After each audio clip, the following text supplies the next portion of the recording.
quando a gente fala de doutrina social da igreja, existe um versículo bíblico que eu acho que já diz muito sobre a razão pela qual a Igreja Católica ela sistematiza, de certo modo, o que nós chamamos desse ensino social, da doutrina social.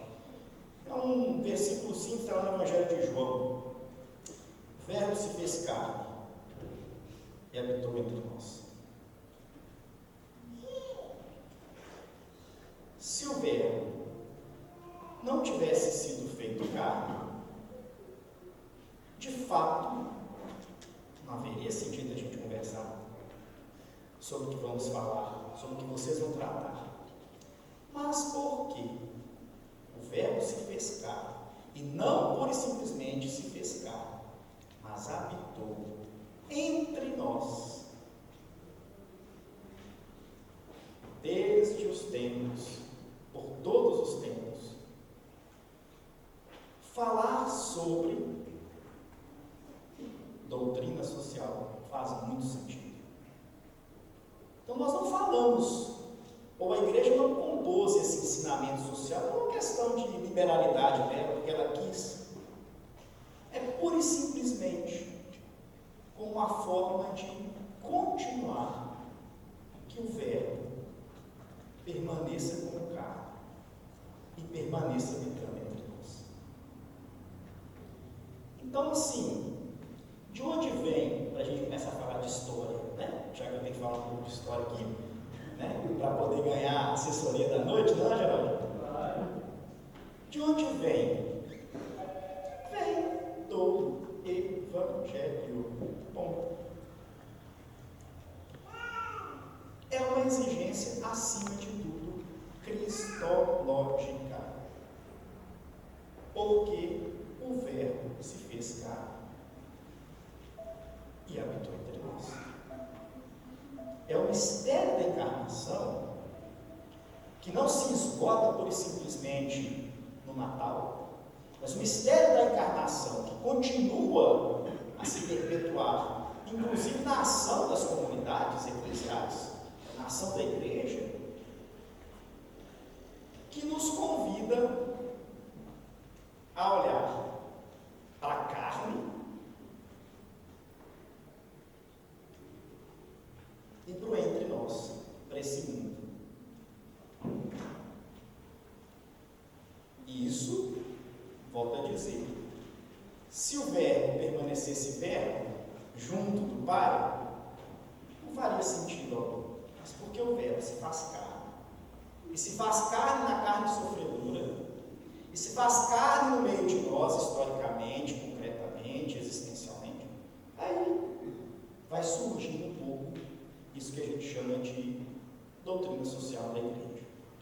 Como é que a gente poderia, assim, inicialmente, definir doutrina social? Ninguém precisa ficar preocupado em guardar nada, não é só mesmo aqui, para que vocês tenham noção. E se tiverem dúvida também, podem levantar a mão, para a gente ir conversando aqui, para vocês não dormirem, né?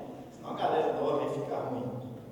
Mas, assim, uma forma da gente definir doutrina social da igreja pode ser da seguinte maneira: é o conjunto dos escritos, mensagens, né? Então, de diversas formas, cartas, encíclicas, né? O Padre Geraldinho já disse aí que vocês vão ter um dia dedicado às encíclicas da doutrina social da igreja, que o Marcos Nunes vai trabalhar com vocês, exortações, pronunciamentos, declarações que compõem o que nós chamamos o magistério católico a respeito da questão social. Claro, você está falando de doutrina, ensino social, o que está no centro é exatamente a questão social. O social, naquele trechinho que eu falei lá do versículo, é o entre nós. Então, é a doutrina do entre nós. A doutrina social da igreja é a doutrina do entre nós. O que está entre nós é a realidade social. Esse emaranhado de coisas, essa teia essa rede, esse triplo aí, que muitas de vocês sabem fazer muito bem, né? Que compõe, que forma uma espécie assim de tecido. É o entre nós. Então a questão social, quando a gente diz isso, trocado em miúdos, é a questão do entre nós, do verbo que se faz carne e que habita entre nós. Então, por isso que a gente pode dizer que a doutrina social seria esse conjunto de textos, mensagens, que foram, de certo modo, agrupados ao longo do tempo, dos anos, e que compõem o que a gente chama desse pensamento. Bom, a gente não pode pegar um pensamento, a gente fala o pensamento da igreja, no sentido mais metafórico, o pensamento a gente não pega, mas ele é explicitado, ele é registrado através dessas formas que permanecem no tempo, que é a nossa escrita. Né? Mesmo uma mensagem, a gente sabe, né? Hoje o Papa Francisco, ele quebra um pouco isso, né? Que ele fala muito de improviso, mas quando se quer dizer algo assim que seja importante e que quer ficar registrado no tempo e no espaço, a gente escreve. Então é uma coisa escrita, né? Para deixar registrado. Então esse é o primeiro ponto. Então assim, primeiro, para a gente entender da doutrina social, a gente vai conhecendo. E claro, a gente não vai fazer isso de uma hora para outra, de um dia para outro, né? É com o tempo mesmo. E hoje a gente já tem, facilidade de buscar na internet, os textos e tal. Esse é o primeiro aspecto. Então, doutrina social, esse conjunto. Agora, quando a gente fala assim de se aproximar, de entender a doutrina social, tem algo que vai um pouco além. Porque, lembra que eu falei que às vezes a gente sai da zona de conforto? E à medida que a gente se aproxima desse conjunto de textos e vai lendo ali, não dá para a gente ficar indiferente. Mexe com a gente. No âmago, essa palavra bonita, né? Quer falar as palavras bonitas também? No âmago, né? Quer dizer, lá dentro da gente, mexe com as entranhas. E às vezes dá um nó no cérebro da gente. Essa massa que fica dentro da cabeça aqui. E às vezes chega até a doer. Porque é revisitar algumas coisas também. Ó, isso não é para colocar medo, não é para a gente só ficar mais animado. E aí, você está rindo? Não, você aqui mesmo, fala aí. Não, é só para acordar. Ah, é só para acordar, então tá. Agora, a doutrina social então coloca a gente dentro dessa tarefa. Uma tarefa de quê? Que é mais exigente porque significa a gente recriar os nossos dias, atualizar os nossos dias essa dimensão sociopolítica da boa nova, da boa notícia, do Evangelho. Né? A gente fala que o Evangelho é boa notícia para todo mundo. O desejo do destinatário, aliás, o desejo do remetente, né, é que a boa notícia fosse boa notícia para todo mundo. É que, a depender do sujeito ou da sujeita, não vai chegar com boa notícia, vai chegar com uma péssima notícia. Né? Por exemplo, sabe que está comendo as unhas já? Suponhamos que ela seja uma pessoa muito egoísta. Suponhamos, que eu sei que isso não é. Eu já pensei de outros carnavais também. Se eu começar a falar de partilha com você, você vai ficar feliz? Estou esperando egoísta, não. Aí ela espera, é fulana, me considerando egoísta. Então, isso é uma péssima notícia da senhora? É claro. Então, assim, é boa notícia para uns, mas pode ser péssima notícia para outros. Então, esse é um desafio. Recriar os nossos tempos, quer dizer, atualizar aquela mensagem lá de Jesus. Está lá em Lucas, capítulo 4. Né? Se é que eu estou lembrando esses negócios, eu já esqueci umas coisas.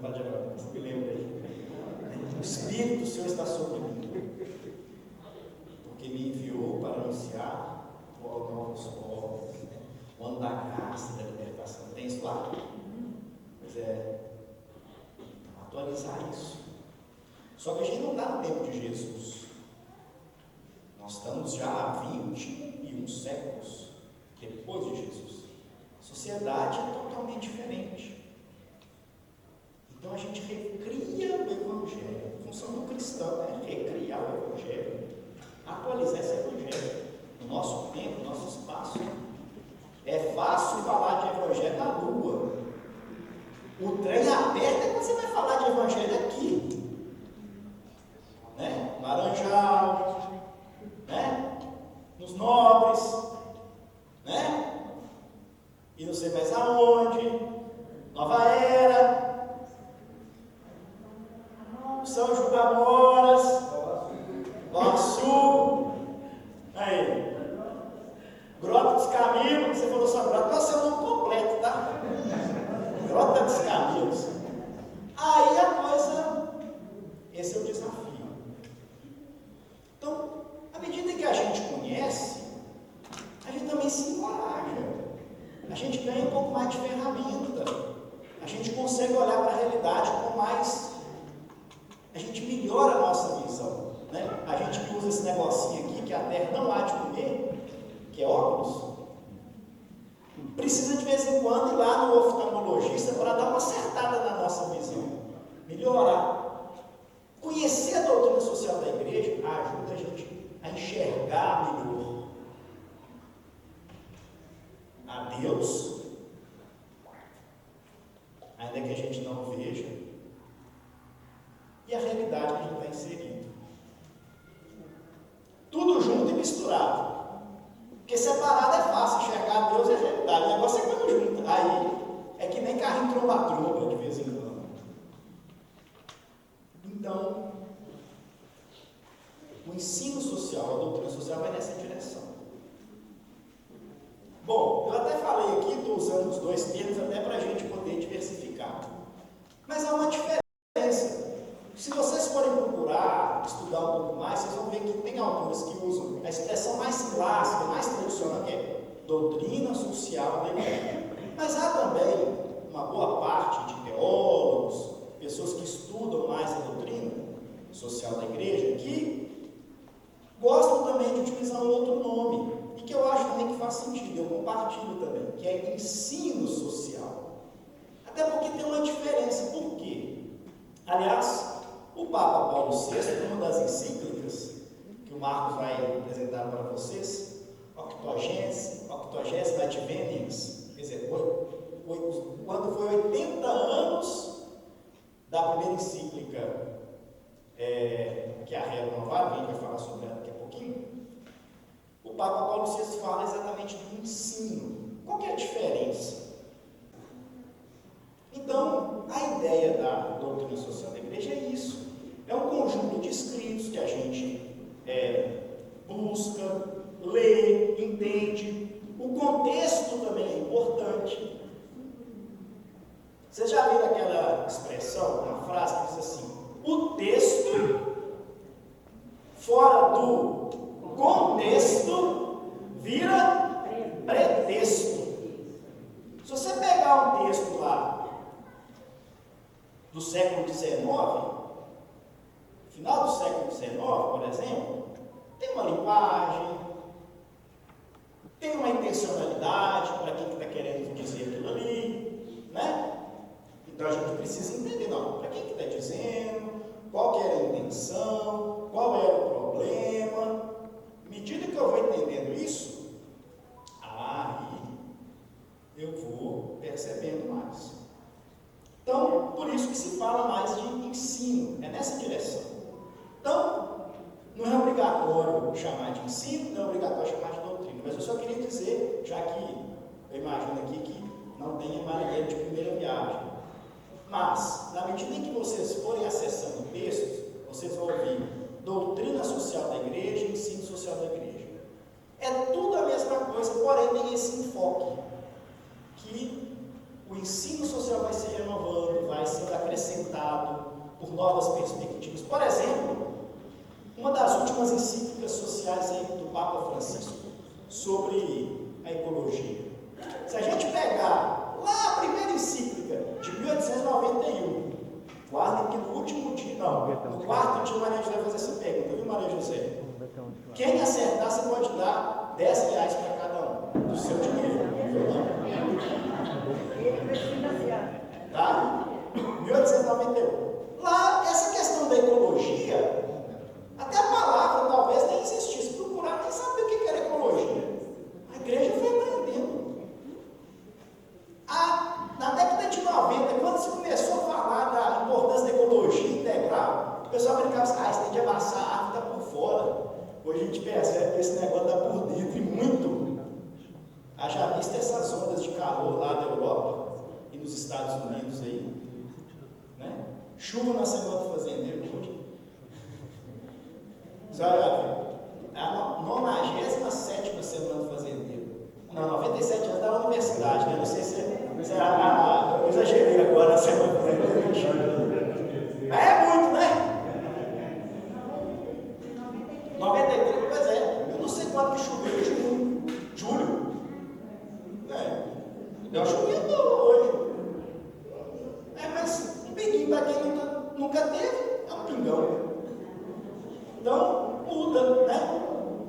Bom, dito isso, esse primeiro ponto eu queria tratar de um outro ponto, que é o seguinte: se a gente fosse dar uma chave, porque essa também é a minha ideia, dar uma chave para vocês. Não, do carro que eu estou dirigindo aqui. Isso aqui é bonitinho para fazer assim, né? Faz assim. Mas a chave serve para abrir, certo? Portas, né? Janela, dependência de diabo, funcionar o carro e tal. Então, a ideia é que a gente pudesse sair com uma chave que ajudasse a gente a se conduzir por esse universo, dessa estrada da chamada doutrina social, do ensino social da igreja. Que toda vez que vocês lembrarem, isso pode ajudar vocês.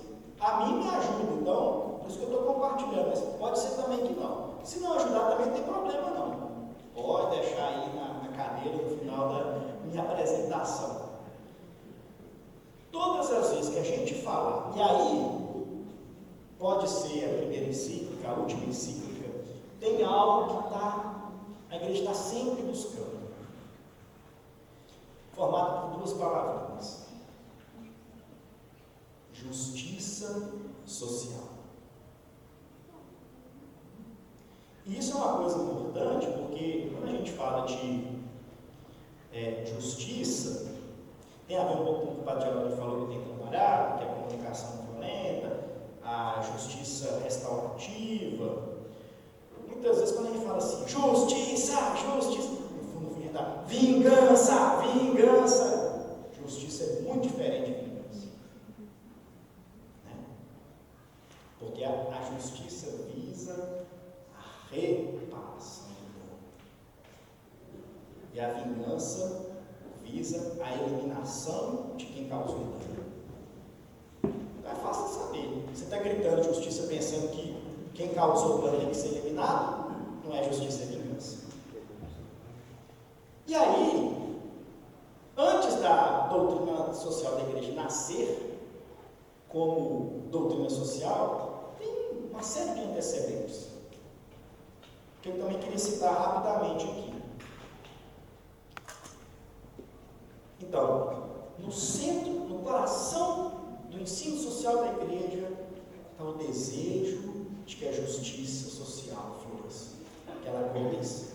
Então, a questão social, ela é traduzida nessa relação de justiça social. E olha para vocês verem, esse negócio não é de hoje não. Se vocês pensam que vocês são 10, tem justiça social é mais velho que vocês tudo junto. Nós tudo junto aqui. Por exemplo, se a gente volta lá na Sagrada Escritura, lá na Bíblia, no Êxodo, justiça social tem a ver com aquilo que Deus falou para Moisés. Eu vi o sofrimento do meu povo, por isso eu estou mandando você lá para libertar. Isso tem a ver com justiça social. Se a gente vai, por exemplo, no livro lá, os livros proféticos, se vocês me perguntarem qual dos profetas que eu mais gosto é o profeta Amós, por isso que eu trouxe ele aqui. Olha o que Amós diz Não sou eu não, né? Porque se fosse eu, não valeria, não. É Amós, vocês podem procurar na Bíblia, pessoas lá que tem também. Amós 2, 6, 7. Vendem o justo por dinheiro e o necessitado por um par de sandálias. Quando a gente olha para o nosso mundo e vê uma criancinha que é explorada, que é vendida, que é traficada, não é vender o justo? Uma criancinha não é justo? Vender o justo. E o necessitado por um par de sandálias. Pisoteia os fracos no chão e desvia o caminho dos pobres. Isso é Amós dizendo. Antes de Jesus ainda. Bem antes dele, uns bons séculos antes. Exploram o justo, aceitam o suborno e enganam os necessitados no tribunal. O profeta Amós. E ele termina com esse ai, né? Você sabe que na Bíblia esse ai sai de baixo, né? Quando Jesus fala, ai de vós, vós sai correndo, porque o pau quebra. Ai dos que transformam o direito em veneno e jogam por terra a justiça. Esse é um texto lá de antes de Jesus, quer dizer, antes de Cristo. Não é à toa que o profeta Amós foi alvo de inúmeras críticas, perseguições, e tentaram de qualquer jeito calar a voz. Jesus, como eu disse aqui, né, aquele texto programático de Lucas ou de Mateus, as bem-aventuranças, na mesma linha. E depois, se a gente avança um pouquinho mais, os padres da igreja, aqueles primeiros teólogos ali, logo depois da conclusão ali, né, dos discípulos de Jesus, os primeiros séculos, especialmente os 3 primeiros séculos, 4 primeiros séculos, eram escritores, muitos bispos, né? Eles também dizem coisas muito sérias. Por exemplo, São Clemente. São Clemente não é só o nome de escola de samba, não, tá, gente? É o nome do 4º Papa. Né? Olha o que ele diz, faleceu no ano 102 da era cristã. Ele diz o seguinte, olha, o uso de tudo que há neste mundo destina-se a todos. O uso comum de tudo que há nesse mundo destina-se a todos. Porém, devido à iniquidade, um disse que isso era seu, e o outro disse que aquilo era dele, e assim fez-se a divisão entre os mortais. Isso aqui é meu, não é teu. Isso aqui é meu, isso aqui não é teu, né? Cabo e morte. Fez-se a divisão entre os mortais. Oi? 102, ano 102, quer dizer, muito perto. Né? Se a gente for olhar aqui, eles dizem que o evangelista João morreu lá por volta do ano 80, quer dizer, está bem pertinho. E já tem problema de justiça social, já tem questão a ser julgada, já tem divisão sobre o uso das coisas criadas desse mundo. Imagina, tem mais. Lá na primeira metade do século IV, quando começa aquele namoro assim, que deu casamento, mas é meio complicado aí, né? Entre a igreja e o Império Romano, né?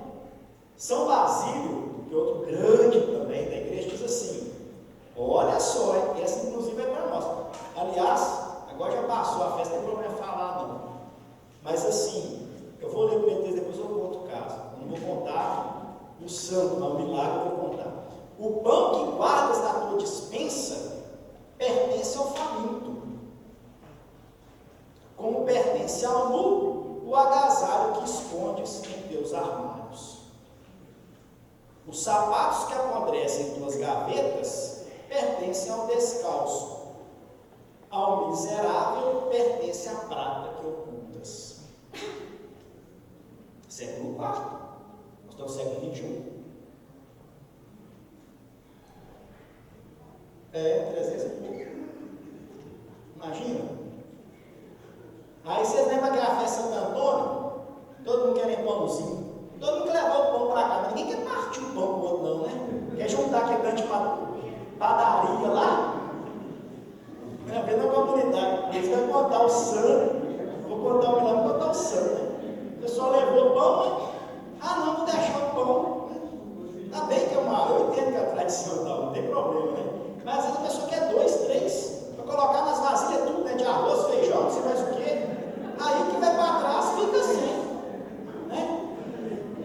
Aqui, ó, o pão que guardas na tua despensa pertence ao faminto. Ô, gente, se você está ali na festa do Antônio, tá tudo bem. Você quer guardar um pedacinho lá, tá ótimo. Passa um pedacinho. O milagre não depende do tamanho do pão, não. Depende da fé do sujeito. Você acabou de celebrar a festa. Deixa eu falar a festa do Sebastião. Acabou de celebrar a festa do Antônio. Né? Sai com o pãozão. E aí? Uma sacola cheia. E como é que você faz para partir o pão? O pão da dispensa que está sobrando pertence ao faminto. Olha só que texto lindo. Isso é justiça social. Isso é culpado. Aí, depois tem outros dois aqui para terminar. São João Crisóstomo e Santo Agostinho. Até Santo Agostinho, que era mais tranquilo, nesse esquema de justiça, o bichinho não era fácil, não. São João Crisóstomo diz assim: Deus nunca fez ricos uns e outros pobres. Nunca. Ele deu a mesma terra para todos. A terra é toda do Senhor. E os frutos da terra devem ser comuns a todos. Aí, vou introduzir um tema aqui que me veio. Que depois o Padre Geraldinho, que é especialista nessas coisas, pode dizer lá. Marco legal, questão lá dos povos indígenas, né? Que existe um projeto de lei para dizer que só vai valer o território dos povos indígenas que estavam antes de 88, reconhecidos antes de 88 da Constituição. Depois não. Como é que a gente lê e se posiciona diante desse projeto? Lendo isso aqui. A terra é toda do Senhor e os frutos da terra devem ser comuns a todos. As palavras meu e teu são motivos e causa de discórdia.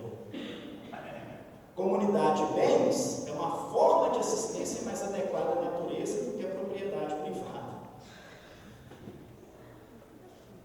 São João Crisóstomo. Agora, Santo Agostinho. Esse aqui também é muito interessante. Para quem acha que às vezes está fazendo caridade e não dá nada. Olha o que Santo Agostinho, hein, gente, vai dizer. Se desses do que é teu, seria liberalidade. Se desses do que é teu, seria liberalidade, seria caridade. Estou te dando uma coisa aqui, ó, né? Se desses do que é teu, seria liberalidade. Como dás do que é dele, é uma simples restituição. Entenderam?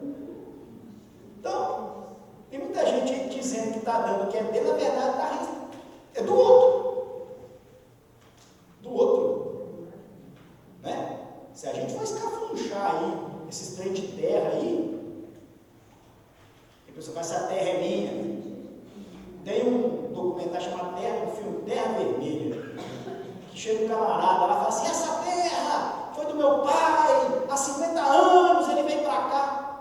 E aí fica um indígena do outro lado da cerca, só ouvindo ele lá falar. Aí, num determinado momento, quando ele cansa de falar, esse indígena vai, pega um bocado de terra e come a terra. Credo não, dona. É porque o índio alimenta da terra. A terra é ele é a terra. Ele é desde sempre a terra. Então, essas questões também vão entrar muito de cheio. Então, vocês imaginem o que significa um texto desse no Brasil continental desse aqui. Vai ler um texto desse lá no Mato Grosso para vocês verem o que é bom para a tosse. Né? Aqui a gente vive mais apertadinho, vai ler lá. Às vezes o cara fala até que é devoto de Santa Agostinho, você conheceu o sujeito, né? E olha que ele é dos mais tranquilos, hein? É, exatamente. E depois, só para terminar ainda, já mais depois, assim, um pouquinho, antes ali do século XII, XIII, período de São Tomás de Aquino, capela do FB chama Capela São Tomás de Aquino. É alguém que no período ali medieval, vamos dizer assim, também vai dizer algumas questões em relação à justiça. Ele vai dizer o seguinte, olha, ele fala sobre o que a gente chama de justiça comutativa, que obriga cada um a dar ao outro o que lhe é devido. E a justiça distributiva. Esse negócio de justiça, depois vocês podem. Tem o doutor José Inácio ali, ó, que está ali com. Vai estar rindo ali, ó. Vai tirar a mão da boca. Ele é advogado, trabalha comigo. Aí, memória, vocês vão perguntar se vocês têm justiça, que ele tem de velho. Mas veja só, consiste em distribuir os bens à comunidade, não na medida daquilo que oferecem ao mercado, seu trabalho ou suas mercadorias, mas conforme a necessidade de cada membro da sociedade. Tendo ou não algo para oferecer em troca. Ele fala de dízimo. Dízimo é isso. Cada um dá o que pode, recebe o que precisa. É uma forma muito pequenininha ali, mas profundamente profética, daí dizer assim, não. Porque para a gente é diferente de outras pessoas. A gente devolve o dízimo. Não é pensando no mês seguinte, não. É do que passou. É tipo assim, você foi no supermercado, sua conta deu R$80, dá para levar um pouquinho de coisa. Aí a senhora deu lá de R$100, achei das notas verdinhas lá. Aí a dona lá do caixa te deu R$50 de troco. Aí deu troco certo. Deu a mais. Você fala, não, dona, veio demais aqui, eu vou te devolver. Dízimo é isso, é devolução. Eu devolvo a Deus, através da comunidade, um pouquinho daquilo que Ele me deu. Porque vem demais. Ainda que a gente sempre precise mais. Mas é uma forma de dizer assim, por isso que é gratidão, é reconhecimento de que o que eu tenho, eu recebi dele. Eu devolvo um pouquinho. Não é para ter mais, não. Tipo assim, eu vou dar 50 porque ano que vem, quer dizer, ano que vem não, mês que vem Deus vai me dar 300. Não é isso não, isso não é dízimo não. Isso é capitalismo, especulativo, dos pesados. E Deus não faz esse tipo de coisa não. Né? Então, quando a gente faz isso, devolve o dízimo, por exemplo, eu estou fazendo isso, olha, na minha comunidade. Pode ser que entre nós, uns, naquele mês, construir um pouquinho mais. É simbólico, talvez, mas é profético, porque os gestos também dizem. É a chamada justiça distributiva. Dar aquilo que o outro precisa, não o que ele merece. Então, vejam só, está falando da história, estou falando essas coisas todas, exatamente para mostrar que antes da chamada doutrina social, existe isso tudo. Existe um tesouro. Né? A gente tem muitos tesouros. Mas, esses grandes tesouros da Escritura, né? Dos padres da igreja, lembram? Justiça social. Como fazer que a justiça social aconteça? Geraldinho, é uma grande inquietação. Geraldinho, você está me xingando, eu sou grandinho. É indo do mesmo jeito, mas assim, vale a pena ser diferente do radical, né? Vem muitas coisas para mim, às vezes eu não posso ajudar pessoas diretamente. Mas muitas vezes eu sei como ajudar, dependendo de outra pessoa, ajudar. Eu vejo às vezes a social nisso. Eu não tenho condição de comprar um remédio, mas eu sei quem pode ajudar a comprar um remédio. Claro, nós estamos falando de dons. Não é só o elemento material. Porque nós aqui estamos lascados mesmo, meu filho. Vem aqui, nós estamos contando o real desse mês para segurar o mês que vem. Né?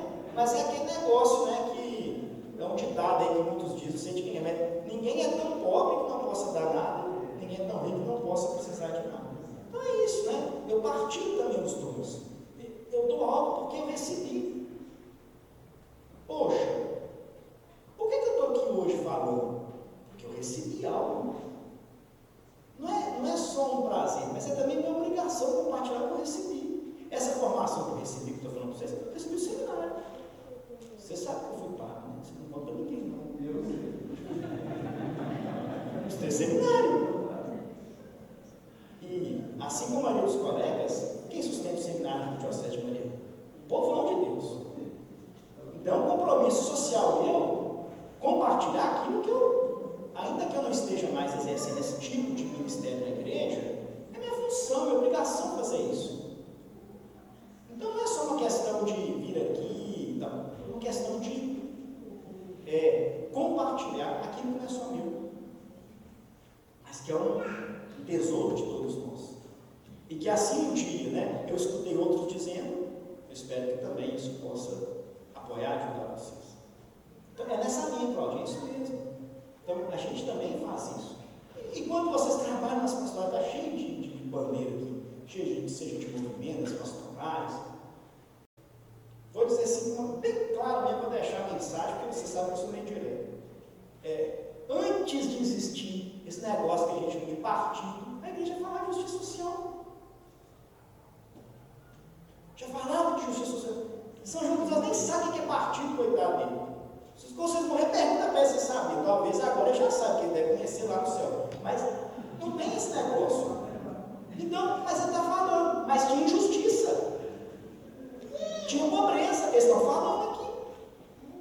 No primeiro século do cristianismo já tinha essas coisas acontecendo. Na época de Jesus. Antes de Jesus, o profeta Amós. Então, gente, não é uma questão de hoje. Não é para tirar o dia que inventou esse trem, não. Eu achei que esse padre falando nesses trem. Eu não sei não, porque eu não estou acompanhando, então eu posso falar que qualquer semelhança é mera coincidência. Achei que esse padre agora aí, ainda mais vocês aqui, que é uma paróquia de um profeta. Aí vocês desculpam, aí vocês têm que dar um jeito mesmo. Não sei lá quem escolheu o nome de São João Batista, mas enfim, agora vocês se viram com padreceu. Se a festa não é bonita aqui, pelo menos às vezes que eu participei, é mais que eu continue, né? É agora com a igreja cheia e tal, depois da pandemia, né? Então, assim, é uma vocação nossa. E aí, assim, não é porque a gente quer falar dessas coisas, é um evangelho que vai fazer a gente falar sobre isso. E aí, chega um momento da nossa história, né? Da história da humanidade, que tem o que o pessoal chama de uma grande mudança. Eles chamam de revolução. Uma mudança, muda tudo. Né? Que é a chamada Revolução Industrial. Especialmente ali, né? A gente ainda era, se não pequenininho, ainda conhecia um pouco de nós, porque nós já existíamos enquanto povos indígenas aqui no nosso território. Mas especialmente ali na Europa, né, que era naquele momento, entre aspas, o centro, acontece aquela mudança de um mundo mais rural, em que as relações eram diferentes, né? É um pouco do que ainda continua essa coisa mais generosa, de quem é que já gostou bem? Não, mentira. Se você, por exemplo, né? Era do tempo assim que, tudo bem, hoje a gente vai mais assim com ele. Mas não tinha assim que você tem uma lenha caída lá, você podia ir lá pegar, pegava lá, está caído no chão, tem uma árvore, veio um raio, rasgou a árvore no meio lá, a árvore caiu, você pega ali, podia pegar, né? É um mundo mais assim, não vou dizer que é melhor do que, porque senão ainda bem que no paraíso antigamente tinha problema também, mas as relações eram diferentes, as pessoas conseguiam se organizar, de repente, bum! Começa a haver uma mudança, aquele mundo mais rural vai dando origem às máquinas, máquina a vapor, né? E aí começa a mexer lá com o tear, então aquela senhora que conseguia fazer tudo sozinha já não consegue mais, e aí começa a ter um enchimento das cidades, a cidade que era sempre menor, assim começa a inchar demais, e o povo que estava no campo começa a ficar de menos, e aí não começa mais a ter condição, porque começa a cercar, então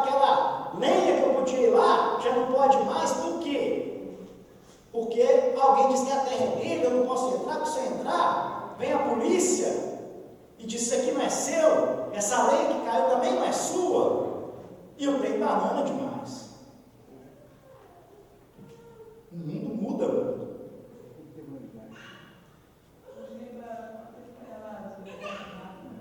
Pois é, aí onde fica o ganhador de laranja nessa história? Quando a gente chupar minha laranja e ter a máquina, né? Então muda muito. Hoje a gente tem uma outra revolução, já que essa revolução digital, né, que também faz, nossa, cada dia aparece um troço diferente, né? O celular de ontem já não serve mais, aí aparece um troço diferente, mas aquela lá, essa chamada revolução industrial, vai mexer com a sociedade. E a igreja já existia, né? Claro. E aí começa, evidentemente, assim como hoje nós temos esses movimentos, estão bem estampados aqui, naquela época, não vou dizer que são os mesmos, né, porque esses aqui são mais novinhos, mas existiam também pessoas que começavam a dizer: gente, isso aqui não está certo. Exatamente, porque a igreja também tinha terra, ainda que, veja bem, e a gente, por um amor à verdade, a gente diz essas coisas, né? Porque também a igreja foi também acumulando muito, ainda que tivesse pessoas que diziam essas questões, ainda assim. Então, ninguém precisa ficar assim, brigado com você. A igreja era. A gente tem que falar: olha, ao Estado ali, aquela coisa meio que era. Lembra do casamento lá? O casamento durou para danar, era um casamento grande, assim, difícil. Esse também é difícil anular, né? Esse é difícil de anular. Nossa Senhora. Então junta ali poder, né?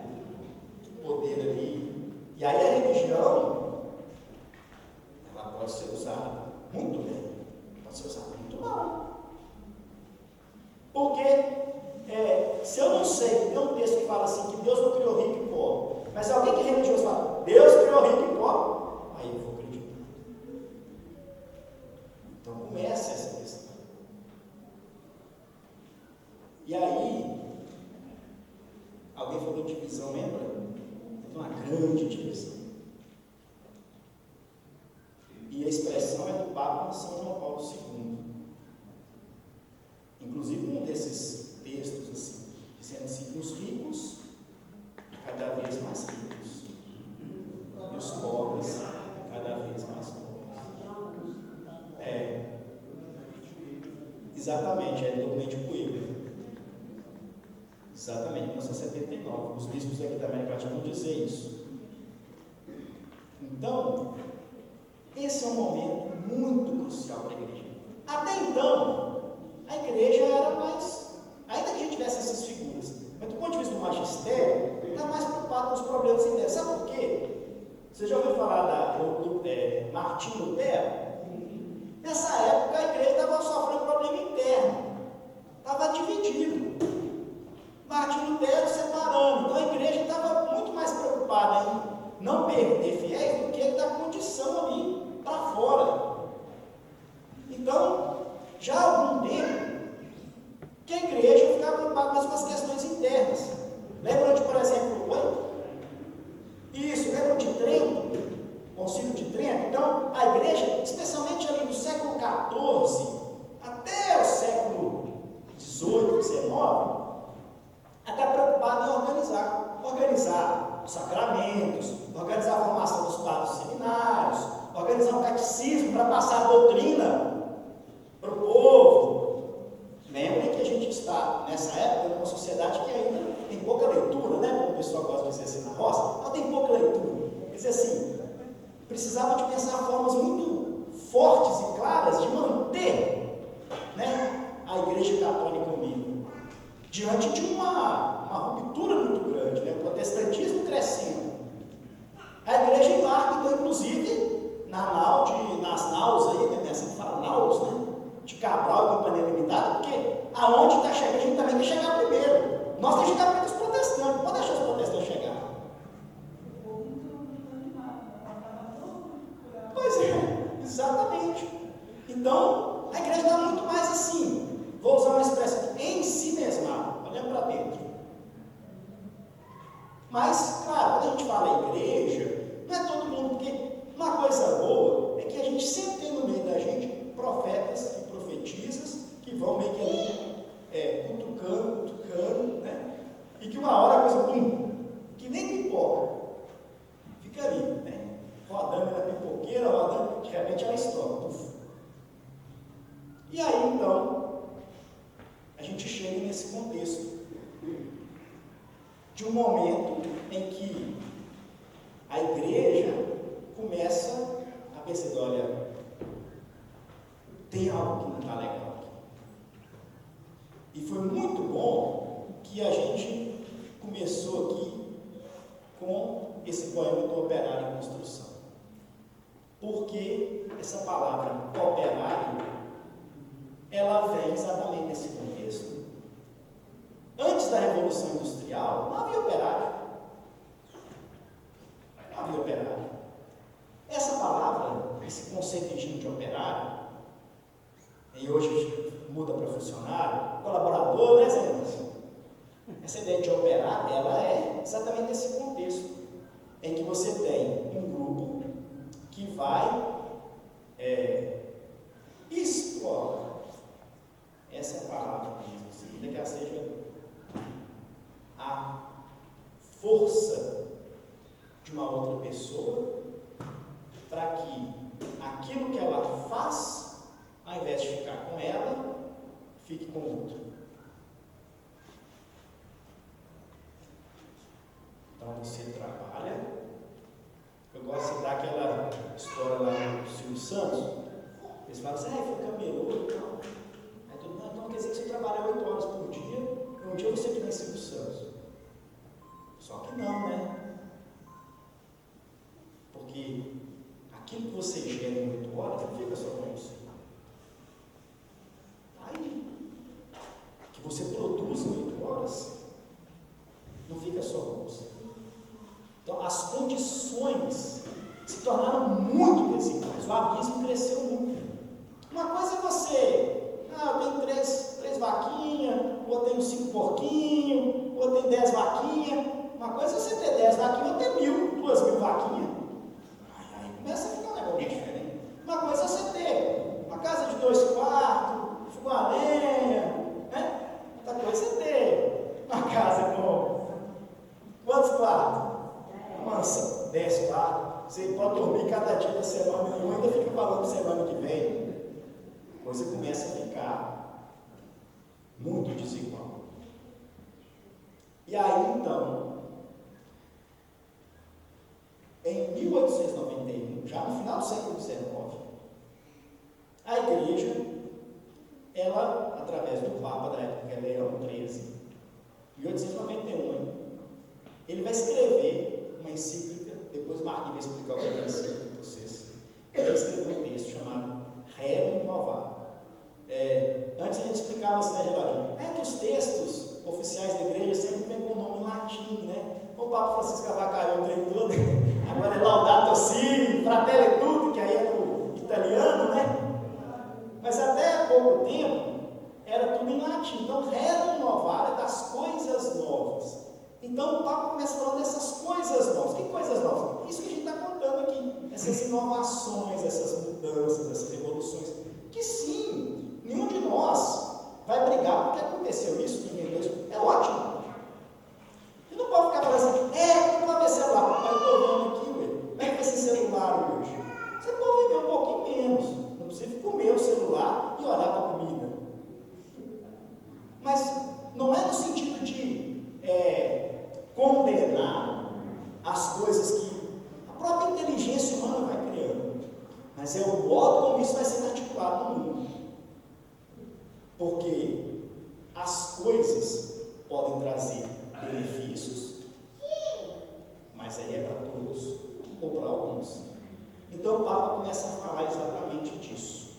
E aí, por isso que eu dizia que foi muito interessante trazer esse operário em construção, que vale a pena depois a gente voltar nele, ler mais um pouquinho, ler um pedacinho de vez em quando, porque o tema central dessa primeira encíclica, que é considerada assim um marco zero, o início disso que a gente chama de ensino social da igreja, vai falar exatamente da condição dos operários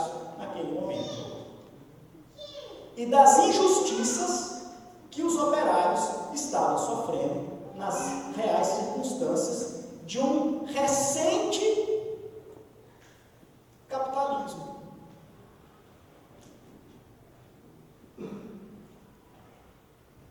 E aí, então, o Papa é o primeiro documento em que a Igreja fala mais sobre a questão social, de maneira mais sistematizada, concreta. Como eu disse, não que ela não tivesse falado, mas sabe quando...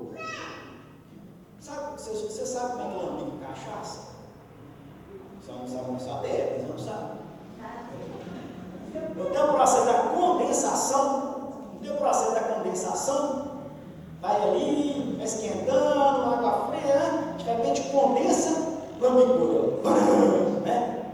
Só não pode ser, não vou falar com o Geraldinho não, porque ele não sabe nada sobre isso. Mas chega que você não pode pegar nem de pé, nem de cabeça, não é bom tomar não, né? Que é perigoso, vai para a cabeça e não volta mais. Mas ela condensa, não tem assim, pum, surgiu. Então, a gente pode dizer que a renovada é o momento da condensação, quer dizer, da materialização do que a gente chama de doutrina social da igreja, ensino social da igreja. Isso impactou, claro, tiveram setores na igreja que vão aplaudir e que começam uma história muito bonita, porque é isso, né? Se a gente entende a figura do Papa não como Deus na terra, mas como alguém que nos fortalece na humanidade, uma palavra dele tem um peso diferente para nós. Não é assim que a gente escuta o Papa Francisco. Tem um peso diferente.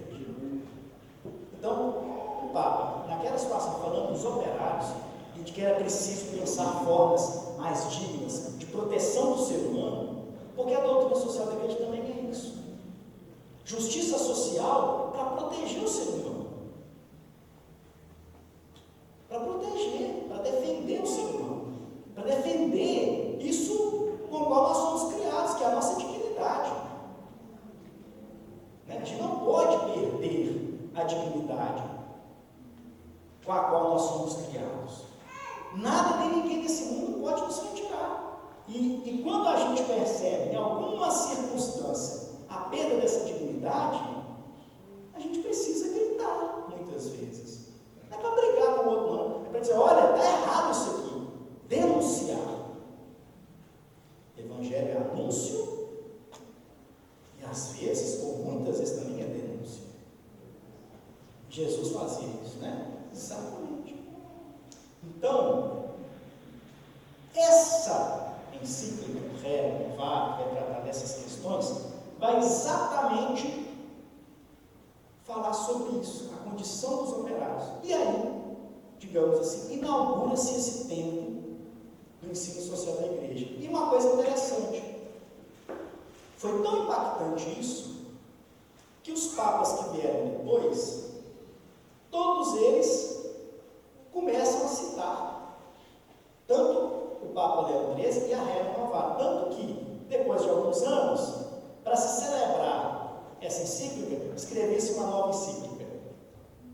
Então, nos 40 anos, nos 80 anos, nos 90 anos, nos 100 anos, sempre fazendo uma coisa muito interessante, olhando a realidade. Olhando a realidade. Então, tem uma coisa muito bacana nas encíclicas, que historicamente a gente pode ter, que é um retrato da sociedade, daquele contexto ali, e dos problemas daquela sociedade, na perspectiva da igreja. Uma análise da conjuntura daquele momento. Tem uma dessas encíclicas, agora vai faltar o nome, depois Martin cita, que é do Papa Bento XVI. Especialmente, acho que foi em 2003, Geraldinho, agora eu vou ficar aqui na dúvida. Cartas Veritátis. Ela ficou muito assim, né, escondidinha. Mas se a gente pegar a Cartas Veritátis, ela está escrita no contexto da crise econômica da Europa. início dos anos 2000, salvo igual juiz aqui, salvo por aí. 2009. 2009, né? Aí a Marquinhos também já está estudando. Exatamente, primeira década dos anos 2000. É aquela crise de 2008, a Espanha quebrada, lembra? Né? Na Espanha surgiu a geração do 100 com S, não é com C não, porque os pais tiveram mais que os filhos, porque os filhos começaram a ficar sem casa, sem eletrodoméstico, e a crise foi horrível na Europa, de um modo geral. E o Papa escreve um texto, o Papa Bento XVI escreve um texto muito interessante, com crítica, com uma visão de mundo muito clara sobre as questões econômicas e as reais causas, na perspectiva da Igreja, da justiça social, da dignidade do ser humano, pelo qual a Europa estava passando. Só lembrar que dentro desse contexto da Revolução Industrial, havia também toda a revolução de pensamentos, né, da época, que de certa forma obrigava a Igreja a se desinstalar um pouco também. Não tinha um pouco disso, do iluminismo, do seu. Então, a revolução é tão grande que a gente tem uma mexida econômica, que é isso exatamente passado pelo capitalismo, né, que é um modelo econômico. Quando a gente fala de capitalismo, está falando de modelo econômico, é um modelo econômico. Né? Mas também existem outros dois elementos que são importantes. Então, no âmbito da economia, esse surgimento dessa forma de gerar riqueza, digamos assim. Tem um outro elemento que é o político, que é o que a gente chama do liberalismo, né? Que é um nome interessante. Era uma doutrina também forte politicamente. E do ponto de vista filosófico, o iluminismo. Então, assim, a revolução é no âmbito econômico, por isso que ela é uma grande revolução, porque ela mexe com todas as questões da igreja. Então, a igreja se vê também diante desses elementos filosóficos, que também vão questionar. Né? Existe um autor aí, chamado Immanuel Kant, que ele tem um texto que fala exatamente o que é iluminismo. Então, ele vai dizer isso, né? Ele tem um determinado momento que ele fala assim: ouse saber, ouse conhecer, ouse se libertar dos grilhões, né, da sua minoridade. É um convite à maioridade, né? Então, há uma crítica também muito pesada à igreja. Muitos filósofos vão criticar a igreja nesse sentido. E assim, ninguém precisa ficar com raiva, não. Porque eles fazem bem para mim também, eles ajuda a gente, né? Vocês devem conhecer, alguns vão dizer, por exemplo, Marx, né? A igreja é o órgão da sociedade, quer dizer, está ali no contexto. Então, ninguém precisa falar, mas a gente precisa entender o contexto onde ele fala isso, né? Kant vai dizer essas questões. Então, existe também uma espécie de pensamento que cresce, que ganha autonomia e que vai questionar as bases da igreja. Então, também nesse contexto, vamos dizer assim, que vai gerando essa postura da igreja que se coloca mais também na realidade. Então, é uma boa provocação. Não uma provocação, é uma boa provocação. E aí tem um peso, claro que tem um peso. Quando a igreja se coloca, claro que tem um peso. Então, isso que o Padre Geraldinho colocava vai exatamente nessa linha. Né? São mudanças exatamente assim, nesses níveis, seja no nível político, por exemplo, o fortalecimento dos estados. Né? Nesse período, as nações, especialmente da Europa, estão se fortalecendo enquanto Estado, estão se formando. Então, tem essa questão. Também, igual a gente comentou aqui, a questão científica, né? A ciência. Então, começa, né, com o método científico. Então, começa também a questionar muito o método científico. Né? Então, a revolução científica, vamos dizer assim, a revolução copernicana, né? Quer dizer, que vem desde Galilei lá, quem que gira em torno do quem? É a Terra que gira em torno do Sol ou o Sol que gira em torno da Terra? Né? E aí, quando o pessoal pessoal vê, nossa senhora, fica espantado com um negócio desse. Né? E é engraçado, porque por causa disso que a gente até brinca, se bem que hoje é um pouco mais sério, assim, porque a questão diminuiu, que não é se quem gira em torno de quem, né? Já vai para a questão geométrica agora, não é de giro, né? É geometria agora que a gente está conversando, né? Mas aí o que acontece? Tem essa questão, então, o método científico quer dizer, só vai valer aquilo que é provado, que é empírico. Então, tudo isso mexe também com a igreja, né? E essa questão exatamente do iluminismo, que vai trazer uma questão interna também, que é do sujeito, da subjetividade. É entender que o ser humano, ele é sujeito. E é interessante essa pegada iluminista, porque ainda que a gente possa ter uma série de críticas ao iluminismo, filosoficamente, vocês vão ver, vocês vão entrar na filosofia, tem para lá e para cá, tem para lá e para cá. Mas quando a gente fala assim, eles são sujeitos de direitos. Nós falamos na TI lá, com o pessoal lá, os atingidos como sujeitos de direitos. A ideia de sujeito. Sim, exatamente. Vejam só, 88, né? 88 a Constituição e agora foi traduzida na linguagem indígena. Então, assim, eles são sujeitos, quer dizer, você é uma.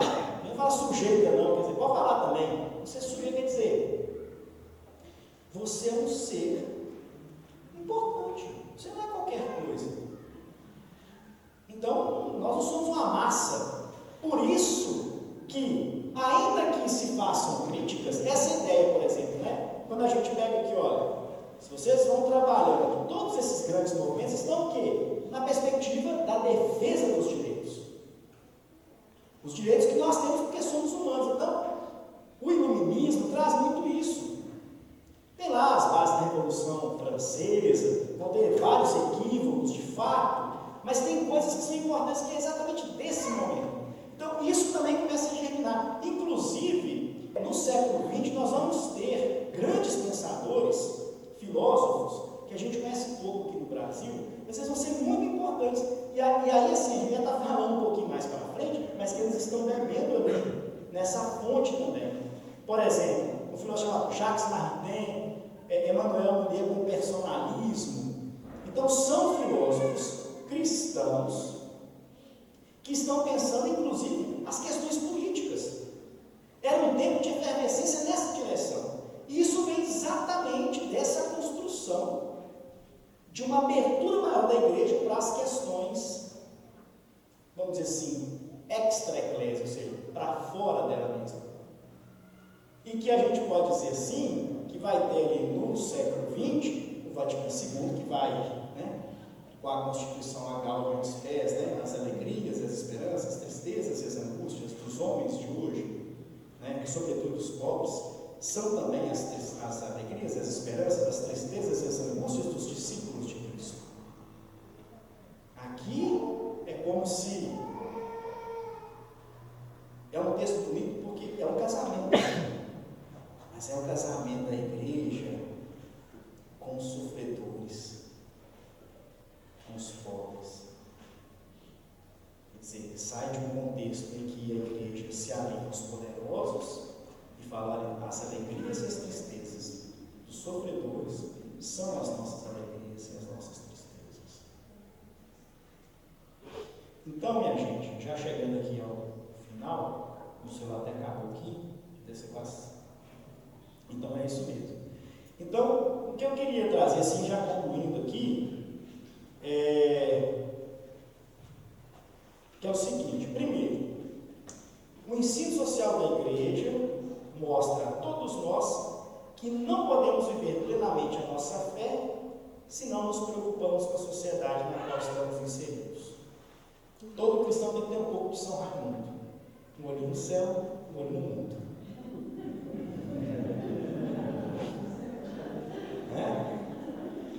Não dá para viver a fé. É o coração em Deus e o pé no chão. Pé na Bíblia, fé na vida. Né? Essa relação é uma relação que é importante, assim, oxigena a nossa fé. Por isso que eu encorajo, não tenham medo mesmo, não. Eu falei brincando, mas é sério.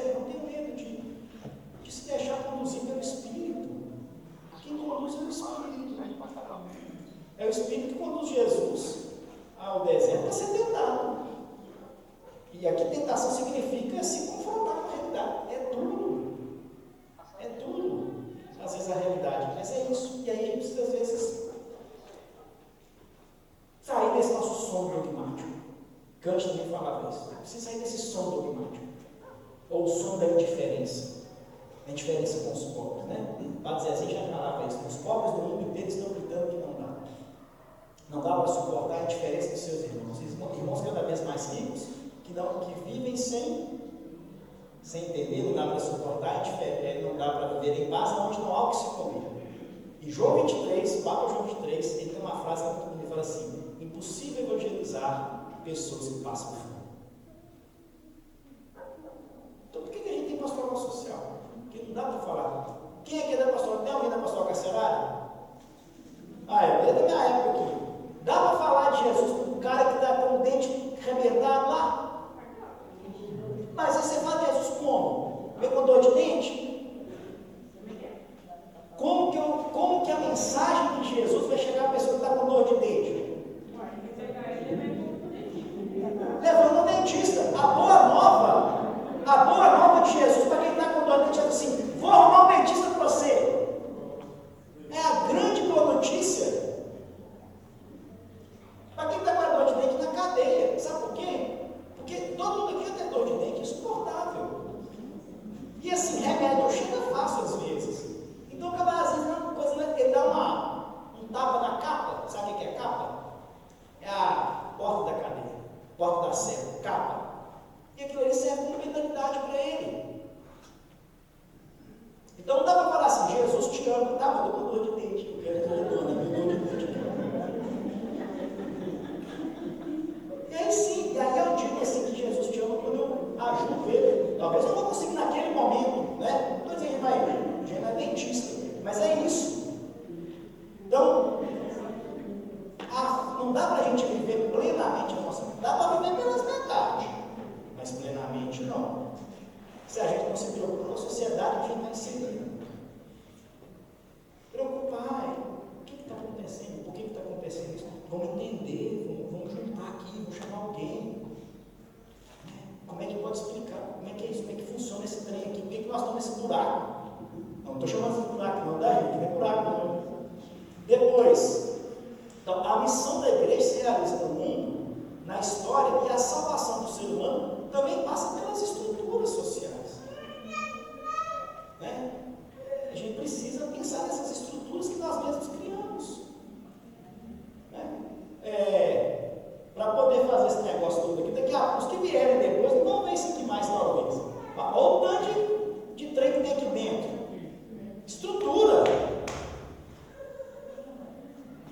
Se esse trem estiver errado aqui, esse trem cai.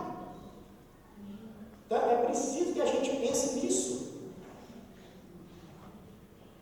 Uma das grandes formas de dominação é a questão da violência, esse paradigma da dominação. Depois, a defesa da dignidade humana, essa força que move a chamada doutrina social da igreja, não tem um fim em si mesma. Não é para ela, né? A gente não está fazendo aqui um movimento de espelho, olhando para a gente mesmo, não é isso.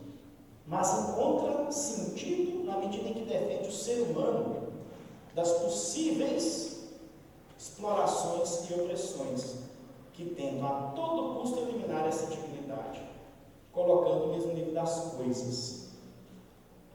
Né? Você se lembra aquele exemplo do Papa? Ele já contou isso, aquela historinha lá de Babel. O pessoal foi construindo lá, tudo e tal. E assim, e lá é Babel, é lá e cá. Porque o que acontecia? Se caísse um tijolinho, era aquele negócio. Quem deixou o tijolo cair? Penalidade máxima. Mas quando caía uma pessoa, era apenas um corpo caído no chão. Quem lembra do futebol é aquele camarada, tá lá, o corpo estendido no chão. Né?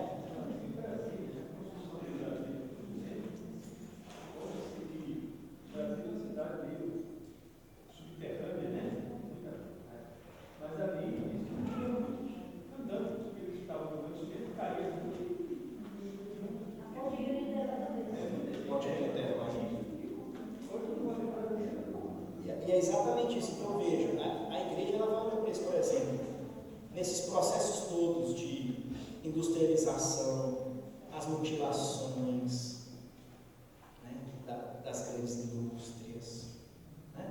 Quer dizer, estou falando só de um ponto aqui. Então, essa questão, né, a doutrina social não está para si, mas é para o outro, é a defesa.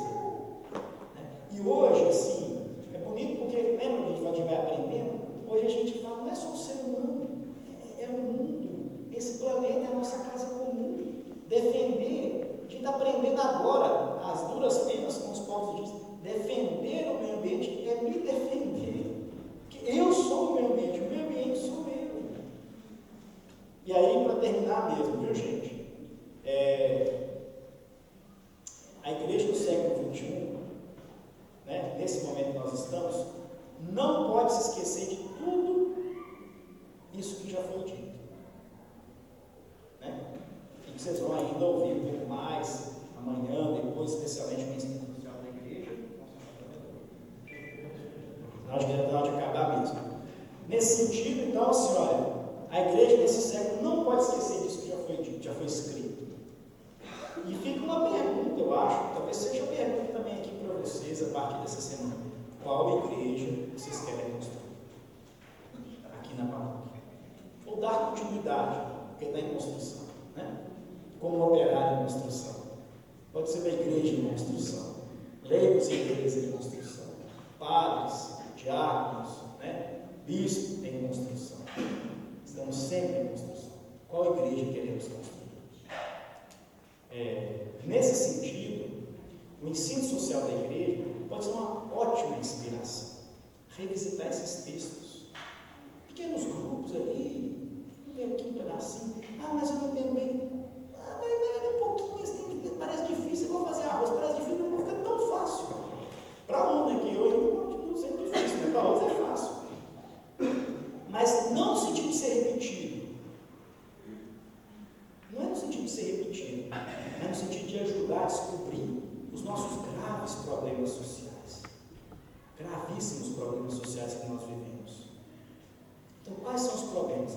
Os que vieram antes de nós tiveram a coragem de falar, esses aqui são os problemas. Esse, a gente precisa mexer nisso aqui. Quais são os nossos grandes problemas que nós vivemos? Alguns talvez foram superados, outros não, outros voltam. E com coragem, ter viva a defesa do ser humano e a luta por justiça social. Não sei se ficou contente, viu, Geraldo? Se não ficou, você me perdoa.